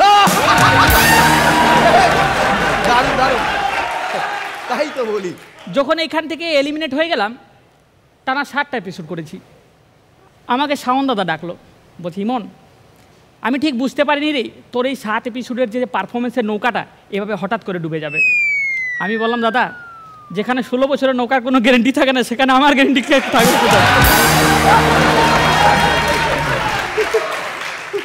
তো যাই হোক, এই কথা বলার পর দাদার বিষয় থেকে একটা আমি খুব ভালো জিনিস জানলাম যে একজন মানুষ যতই বড় সেলিব্রিটি হয়ে যাক, রাগ উঠলে গালি কিন্তু সবসময় খারাপ ভাষাতেই দেয়। এইখানে 3-4 মাস ছিলাম। 3-4 মাস থেকে আমি আমার ফ্যামিলিকে খুব মিস করছিলাম, স্পেশালি আমার মা এবং আমার বোনকে। আবার ধন্যবাদ শাওন দাদাকে, মাত্র 1 মিনিটের রাগের মাথায় আমার মা বোনকে খেয়াল করে দেওয়ার জন্য।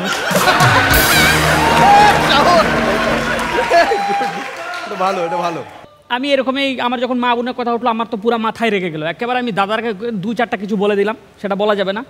তারপর দেখি সব মেন্টর এক হয়ে গেছে, সবাই মিলে আমার পেছনে লাথি মেরে আমাকে রুম থেকে বের করে দিল। আমি পেছনে উঠলাম, আমি বললাম যাক কিছু হবে না।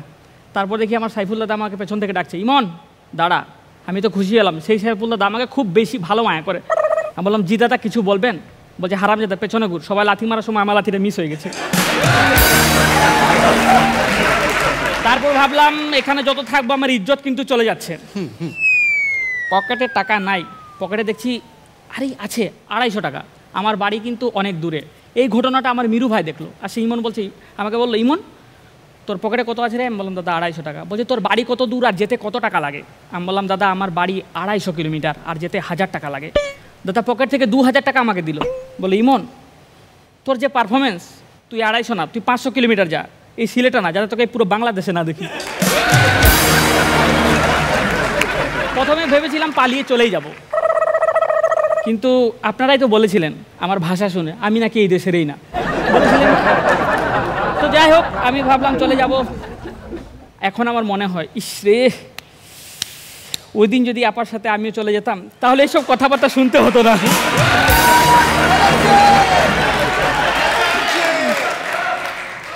তাই যা হোক একটা কথা বলি, আমি গর্বিত, আমি একজন বাঙালি। একটা কথা আপনারা সবাই মনে রাখবেন, এই ইমন কখনো পালাবে না। তো যাক পালাবে না, তো ভাবলাম বাড়ি ফিরতে হবে। বাসে উঠলাম, বাসে উঠে দেখি আমার সিটের পাশে একটা অর্ধক টাকালা কাকু বসে আছে, একেবারে চেহারার উগ্রবিগ্র চেহারা, মানে দেখে চেনার মতো পায় নাই। আমাকে দেখেই বলো, আরে তুমি ইমন চাষা না, তুমি হাসো করো না? আমি বললাম জি কাকু জি। বলছে বাবা যদি কিছু মনে না করো একটা ফটো একটা ছবি তো হবেই। আমি বললাম অবশ্যই কাকু। তারপর কাকুটা কি জানি বুঝলো, তার পকেট থেকে তার এই পাসপোর্ট সাইজে ছবি একটা আমাকে ধরিয়ে দিয়ে বললো এটা রাখ, কারণ তোর থেকে সিলেটে আমি বেশি ফেমাস। আমি বললাম আমার থেকে আপনি বেশি ফেমাস, আপনাকে তো ঠিক চিনলাম না। কাকু বলে আরে সিলেটে থাকিস আমাকে চিনলি না? আমি হলাম সেই যে আমার 13টা গরু বিক্রি করে তোদেরকে ফুটবল মাঠ করে দিয়েছিলাম। আমি তাও চিনলাম না। আমি বললাম ঠিক চিনতে পারছি না। তখন কাকু বলে ঠিক এবার চিনবি, দেখ শুরু করে দিয়েছি মহান আল্লাহর নামে যিনি পরম করুণাময় অত্যন্ত দয়ালু। আমি বুঝে গেছি উনি অনেকদিন ভিতরে ছিলেন, তো চেহারা মানে আওয়াজ শুনেই একমাত্র চিনার উপায় ছিল। তো যাই হোক আমার এই সেই কাকুর কনভারসেশন দেখছিল এক আন্টি, আমার থেকে বয়সে দ্বিগুণ কিন্তু হেভি সুন্দর। তো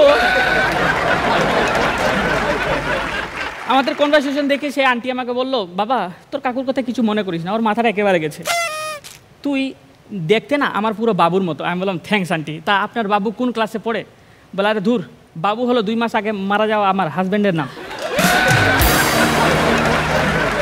বয়স ওনার বেশি হলো, এখন আমাদের কথা হয় মাঝে মাঝে ভিডিও কলে। তো যাই হোক, এসব ঘটনা ঘটলো গাড়িতে। বাড়িতে ফিরলাম, বাড়িতে ফিরে মাকে বললাম, মা আমি এসে গেছি। মা যেতেই বললো কোথায়? আমি বললাম কি? বললো 5 লাখ টাকা কোথায়? মা আমি এলিমিনেট হয়ে গেছি।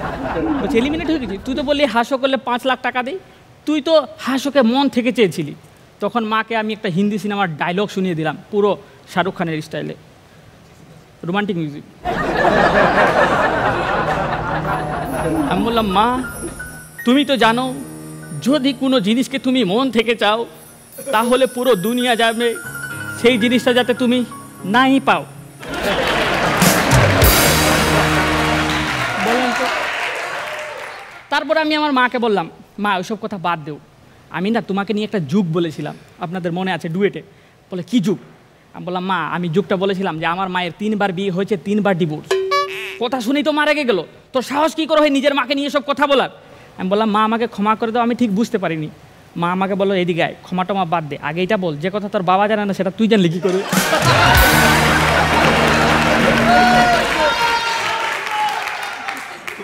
ঠিক তখনই দেখি আমার বাবা চলে এসেছে। আমি সিচুয়েশন ম্যানেজ দিতে শুরু করলাম। আমি বললাম, বাবা তুমি চলে আসো, জানো তোমার আর আমিন খানের একটা অদ্ভুত মিল আছে। বাবা বললো, ও তাহলে আমরা কি দুজনে হ্যান্ডসাম? আমি বলে, আরে না, তোমরা দুজনে ভাতের সাথে মদ মিশিয়ে খাও। বাবা খেয়াল করছিল না। তখন আমি বাবাকে ওই ডেঞ্জার 7 সিনেমাটা সিনটা দেখিয়ে দিলাম। হ্যাঁ, তারপর এইসব কথাবার্তা চলছে। তারপর আমার বাবা তো বলছে, কেন আর ফারিয়া আমার কথা কিছু বলে না? আমি বললাম, দেখো বাবা এমন তো কিছু বলেনি, তবে একদিন আমাকে বলেছে, ইমন তুমি এত হ্যান্ডসাম, নিশ্চয়ই তোমার বাবা আরও বেশি হ্যান্ডসাম। শুনেই তো বাবা একেবারে পুরো রোমান্টিক হয়ে গেল। রোমান্টিক মুডে বললো, হ্যাঁ ফারিয়া কথা বলেছে, ফারিয়া বিউটি বিউটি বিউটি। আমি বললাম, বাবা ফারিয়া তোমার ছেলের বউয়ের মতো। বাবা চেঞ্জ হয়ে গেল, বলছে ফারিয়া আমার বেটি বেটি বেটি।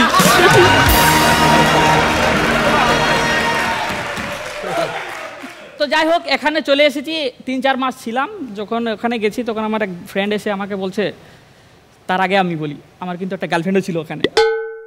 তো আমাকে এসে বলছে, জানিস বন্ধু তোর গার্লফ্রেন্ড না তোকে ডাবল ডেট করছে, অন্য একজনের সাথে রিলেশন আছে। আমি বললাম, যা সালা, ওখানে গেলাম 5 লাখ টাকা হারালাম, আর এখানে এসে গার্লফ্রেন্ড হারিয়ে দিলাম। আমার লাভ লস নাই, আমার তো জীবনটাই লস।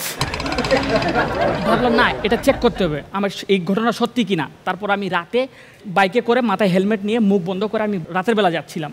তো যাচ্ছিলাম, দেখলাম আমার গার্লফ্রেন্ড রাত 12টার সময় রাস্তা দিয়ে হেঁটে হেঁটে যাচ্ছে। গলার কণ্ঠস্বর পাল্টিয়ে বললাম, এই ম্যাডাম বলছি লিফট নিবে, আসো। এই শুনে আমার গার্লফ্রেন্ড কি বললো জানেন? ভাইয়া আজকে 3 দিন ধরে লিফট নিচ্ছি, আজকে বাড়ি যাব।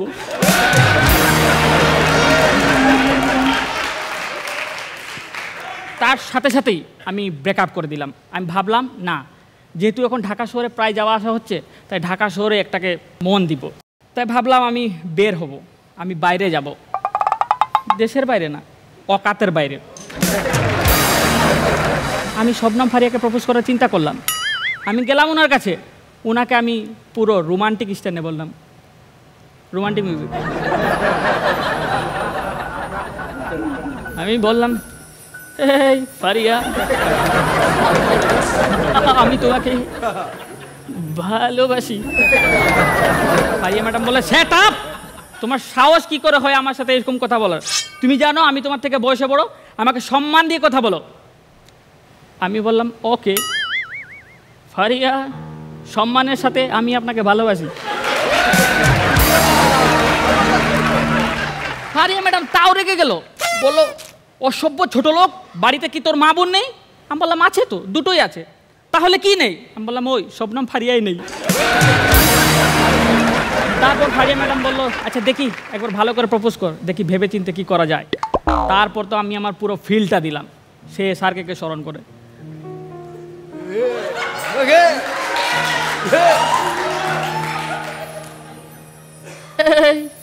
ফারিয়া তুমি জানো আমার মনের মধ্যে তোমাকে নিয়ে কিছু কিছু হয়, সেটা তুমি বুঝবে না।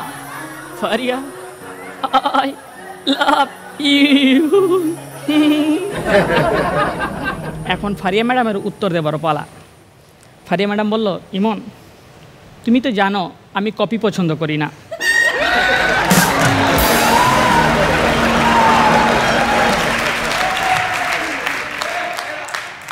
তো তবে দিন শেষে তোমাকে একটা কথাই বলি, তোমার হয়তো মনে আছে আমি তোমাকে বলেছিলাম তুমি ডিফারেন্ট কিছু ট্রাই করো, ভালো তবে আরো ভালো করতে হবে।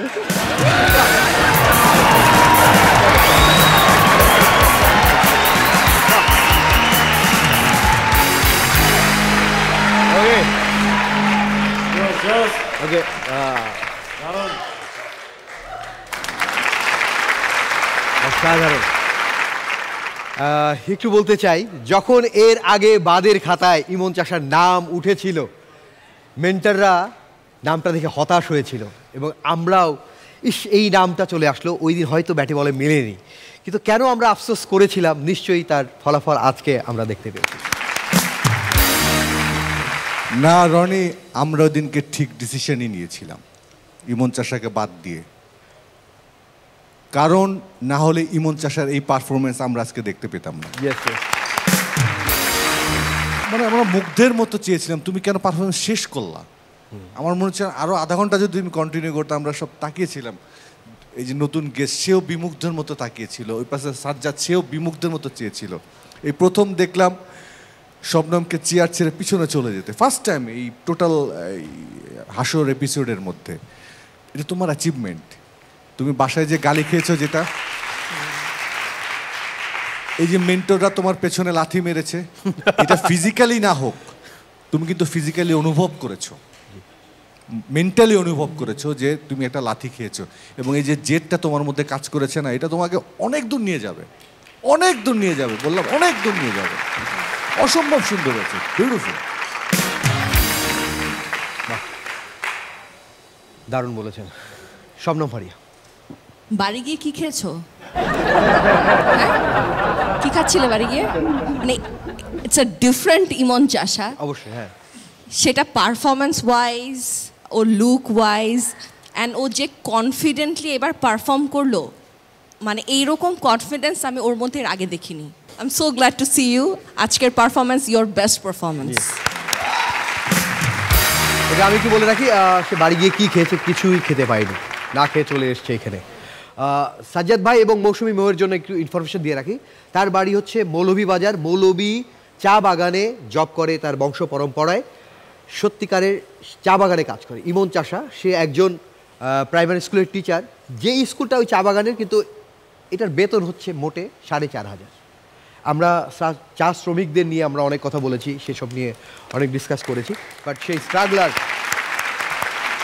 এবং বলে রাখি সে চা বাগানে গিয়ে আবার সেই জবে ফিরতে গিয়েছিল, কিন্তু সেখানে একটু সমস্যা হয়েছে, কারণ অনেকদিন এখানে ছিল, সেখানে বেতন তোলায় ঝামেলা হয়েছে, সেখানে কথা শুনতে হয়েছে সেই চা বাগানের যে ম্যানেজার থাকে তার অনেক ঝামেলা। শেষ করে সে বলেছে, ওকে আমি চাকরি থাক না থাক, আমি শেষবারের মতো আরও একবার হাসর মঞ্চে আমি যাচ্ছি। প্রথমত হচ্ছে আমার কাছে মনে হয়েছে এই পারফরমেন্সটা, this performance is like a man performance. মানুষ যখন সবসময়, একটু আগে ওর সাথে শেয়ার করছিলাম, আমি আমার লাইফের সবচেয়ে এক্সপেন্সিভ ডিসিশনগুলো নিয়েছিলাম, সবচেয়ে বড় বড় ডিসিশনগুলো নিয়েছিলাম যখন হচ্ছে আমার দেয়ালে একদম পিঠ থেকে গেছিল। সো আমি একটা রিয়েলিটি শো ওন করি। সো আমার রিয়েলিটি শো যখন চলছিল তখন আমার জব ছিল, এবং ওই জবটা ছিল আমার সবচেয়ে একমাত্র সম্বল। আমি তখন ঢাকা নিয়ে আমার ফ্যামিলি নিয়ে শিফট করি, আমার ওয়াইফ নিয়ে। সো আমার একটা ডিসিশন মেক করতে হচ্ছিল যে আমার ওই চাকরিটা যেমন আমার জন্য ইম্পর্টেন্ট, আবার যদি সামহাও এই কম্পিটিশন আমি উইন করে ফেলি, আমার ক্যারিয়ারে ডিফারেন্ট কিছু হইতে পারে। সো আমি এটা চুজ করেছিলাম। হ্যাঁ, কারণ দিন শেষে আমাদেরকে একটা বোল্ড ডিসিশন নিতেই হতো। আপনি আসলে ওখানে ডিজার্ভ করেন না, আপনি ওখানে সিলেটে যে জায়গার কথা বললেন বা যে স্কুলে চাকরির কথা বললেন, ইউ ডিজার্ভ হিয়ার। কারণ হচ্ছে কি, আমি আরেকটা জিনিস বলি, আমি কিন্তু রনি ভাইয়ের অনেক বড় একটা ফ্যান। রনি ভাইয়ের অনেক জোক আমার মুখস্থ। আপনি একটা পারফর্ম করতেন, একটা সাবজেক্ট ছিল যে শালিদুলো ভাই। হ্যাঁ, শালিদুলো ভাই যে পারফরমেন্সটা, উনি যখন এই পারফরমেন্সটা করতেন, পুরো স্টেজ এত স্ট্রংলি, বা যখনই আপনি পারফরমেন্স করেন স্টেজে, সেটা এত স্ট্রংভাবে স্টেজকে উনি গ্র্যাব করে রাখেন, পুরো স্টেজ সারাউন্ডিংস যারা আছেন এবং টিভির সামনে যারা আছেন তাদেরকে এত স্ট্রংভাবে বসায় রাখে, পুরো একটা ঘোরের মধ্যে রাখে। সো স্টেজের উপর এই কন্ট্রোলটা, দিস ইজ সো টাফ, এটা সবাই আসলে পারে না। একদম কন্ট্রোল করে মাথা ঠান্ডা রেখে পারফর্ম করে যাওয়া একটার পর একটা, this is so tough and heads off. আমার খুব ভালো লেগেছে আপনাকে। Thank you, thank you, thank you ভাই। বসবি আপনি কার্মা বিশ্বাস করেন? আমার কাছে মনে হয় যে এটা আসলে বিশ্বাস করতে হয়। প্রকৃতি এক এক সময় এক এক জায়গায় মানুষকে নিয়ে দাঁড় করায়। কোনো একটা মঞ্চ থেকে আপনাকে বিদায় জানানো হলো, আবার আপনি সেই মঞ্চে আসতে পারেন। আমি আমার ক্যারিয়ারের শুরুতে একটা মঞ্চ থেকে আমাকে নামিয়ে দেওয়া হয়েছিল, এবং সেই মঞ্চে যে আমি সৈয়দ শামসুল হকের পাশে দাঁড়িয়ে ক্রেস্টটা তুলে দেব, ওই কাজটুকু আমাকে দেওয়া হয়েছিল এখন থেকে আরও প্রায় 9 বছর বা 10 বছর আগের কথা।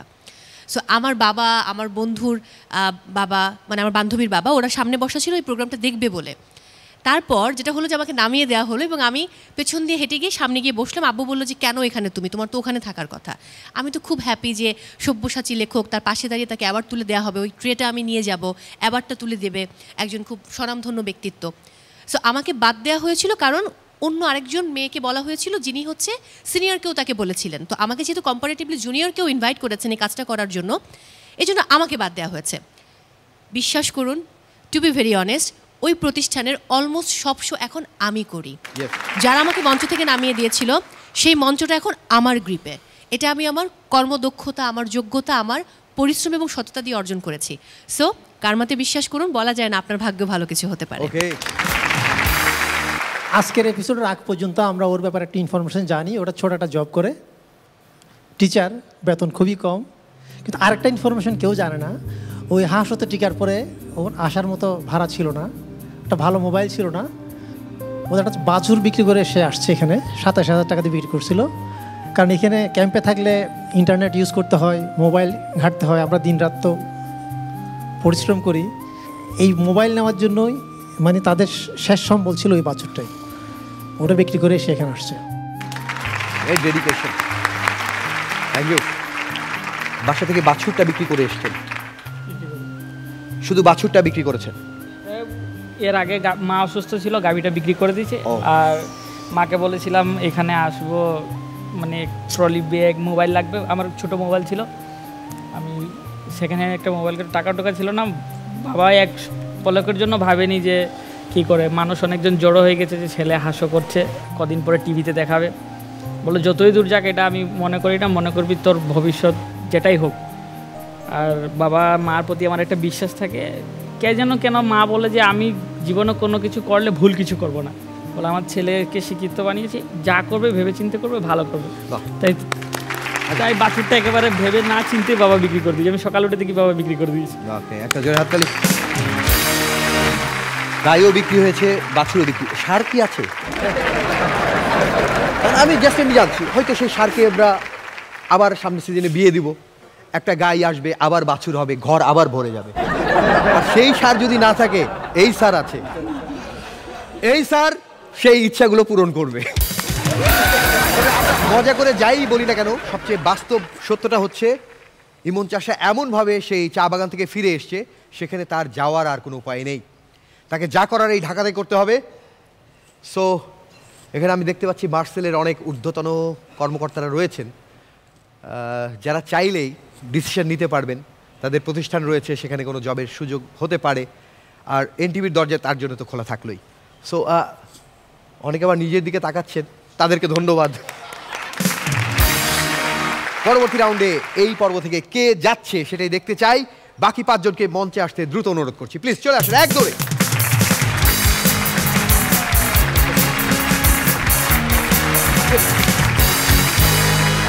ছয় জনের দুর্দান্ত পারফরমেন্স আমরা দেখেছি।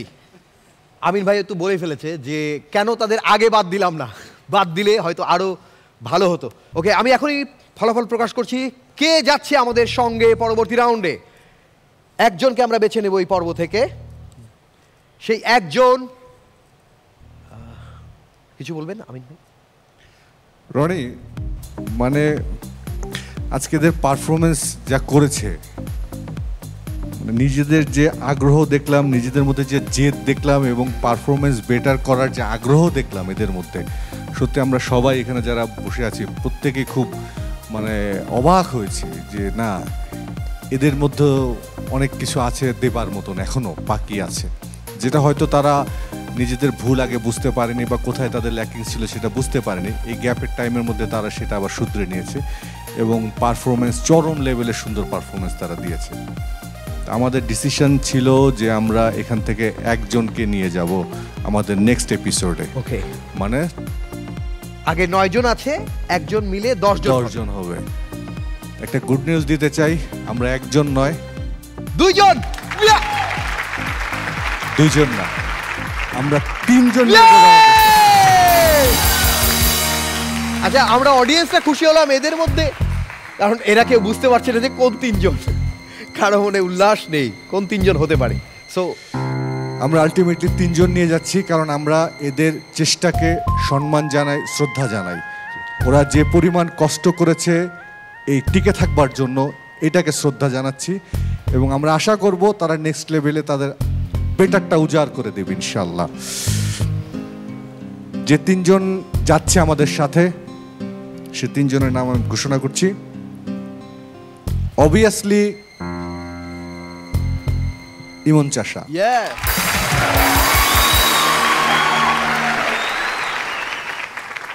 নেক্সট কে Humayun Kabir, and the last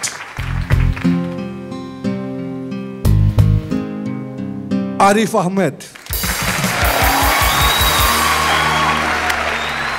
ওকে, আমাদের বিচারকদের অনেক অনেক ধন্যবাদ, একটা বিগ স্যালুট। তারা একজনের জায়গায় 3 জনকে সুযোগ দিয়েছে এবং সেই সাথে অনেক বড় ধন্যবাদ দিতে চাই আমাদের এনটিভি কর্তৃপক্ষকে, যারা এই সুযোগটাকে মেনে নিয়েছে। Thank you. প্রিয় দর্শক, আজকে আমরা এই এপিসোড থেকে বিদায় নেব, কিন্তু প্রত্যেক বৃহস্পতি এবং শুক্রবার রাত ঠিক 9:30 আমরা হাজির হই আমাদের এই হাসির আনন্দের এই আয়োজন নিয়ে। আমরা টপ 12কে নিয়ে সেমিফাইনালে লড়ব। সো প্রত্যেকের জন্য শুভকামনা। সেই সাথে আমাদের বিচারকরা যে প্রসঙ্গগুলো বলেছে আমাদের নতুনদের জন্য, একটা জোরে হাততালি হোক তাদের জন্য। এক উপস্থাপক আরেক উপস্থাপকদের স্বাগত জানিয়েছে যে সামনে লড়তে হবে, এক পারফর্মার আরেক পারফর্মারদের বলেছে, স্বাগত জানিয়েছে সামনে কিভাবে এগিয়ে যেতে হবে। তাই আমরা আনন্দ করতে করতে আজকের এপিসোড থেকে বিদায় নেব। কারো মন খারাপ, কারো মন খারাপ, মন খারাপ। এখন যে গানটি গাইবো সেটা তাদের জন্য যারা অন্যের ভালো দেখলে যাদের মন খারাপ হয়, তাদের জন্য। সবাই একসাথে চলে আসবেন সবাই। পরের ভালো দেখলে পারে, পরের ভালো দেখলে যাদের গত্রে উঠে খাও জানি, ও মামু বুঝছনি গত্রে উঠে খাও জানি, ও মামু বুঝছনি হায়ের মধুর চুলকানি। পরের ভালো দেখলে পারে, পরের ভালো দেখলে পারে, পরের ভালো দেখলে পারে গত্রে উঠে খাও জানি, ও মামু বুঝছনি গত্রে উঠে খাও জানি, ও মামু বুঝছনি হায়ের মজার চুলকানি।